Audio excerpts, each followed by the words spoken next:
I had the opportunity to go into a place called Fort Campbell in Fort Campbell, Kentucky.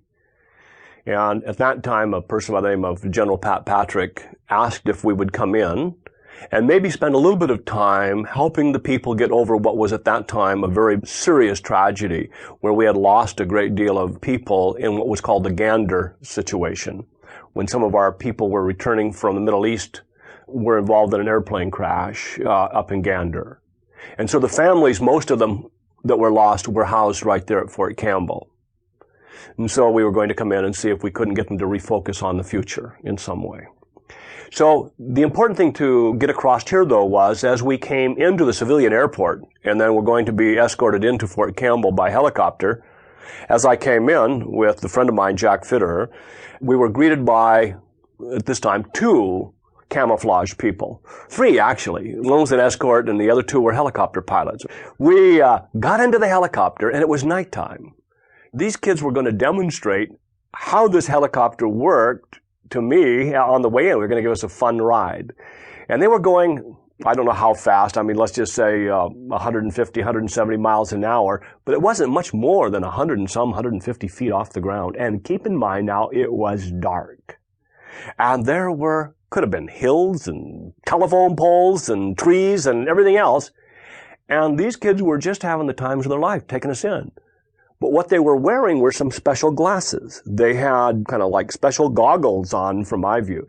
And really what those were what were called starlight scopes, where they magnify light maybe thousands of times for you, see. And so what it appeared to be total darkness to us was really not total darkness to them. They could perceive quite similar to where it would be daylight to them.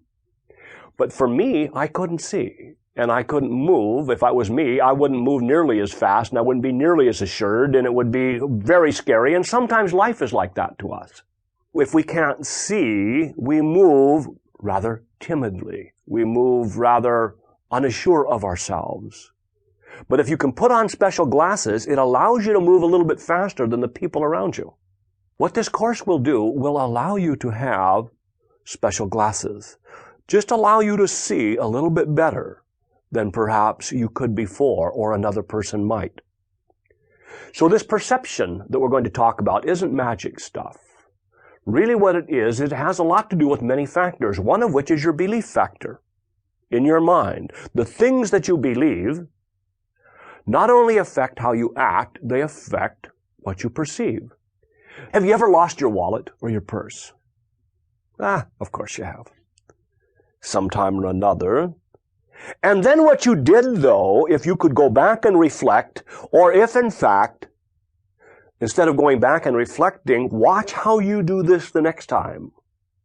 When you lose your wallet or your purse, have you ever said to yourself, I've lost it. I've lost my wallet. I've lost my purse. What you're doing there is giving yourself a belief.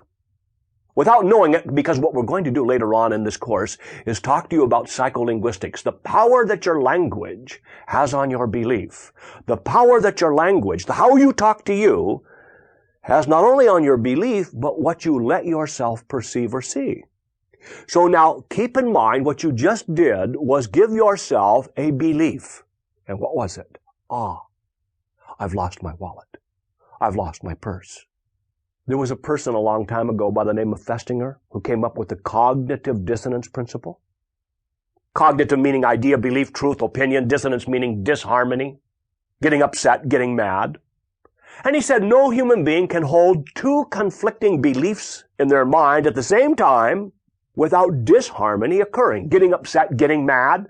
So if you have a strong belief in your mind and you're presented with opposite information or reality, what happens then is it's conflicting. It upsets us.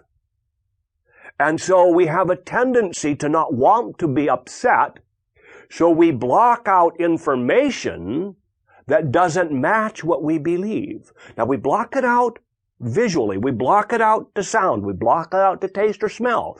Our senses block out information, ideas that don't match what it is that we want or know are true. So really what we're going to do as we go through this curriculum is we're going to need to learn to search for the truth and recognize the things that block it. So here you To keep listening to this audiobook, I've left you a link in the description so you can do it at no cost thanks to Audible's 30-day free trial.